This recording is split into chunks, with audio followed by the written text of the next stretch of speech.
সবাই বলে ভালোবাসা মানে কথা বলা, কিন্তু আসল ভালোবাসা হল চুপচাপ খোঁজ নেওয়া। প্রতিদিন জানতে চাও খেয়েছ, কেমন আছো।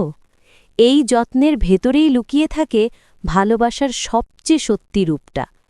কিন্তু আমরা কি করি জানো, যে মানুষটা প্রতিদিন খোঁজ নেয় তাকে অভ্যেস বানিয়ে ফেলি।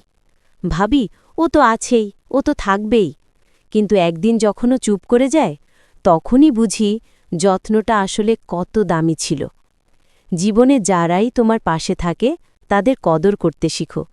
সবাই পারে না সারাক্ষণ ভালো থাকা, তবুও যারা তোমার জন্য ভালো থাকতে চায় তাদের প্রতি একটু সম্মান, একটু মমতা দেখাও। ভালো ব্যবহার করো, ভালো কথা বলো, তাহলে আল্লাহ এমন মানুষ তোমার জীবনে রেখেই দেবে। কারণ যত্ন নেওয়া মানুষরা একবার চলে গেলে ফিরে আসে না, শুধু স্মৃতিটাই থেকে যায়।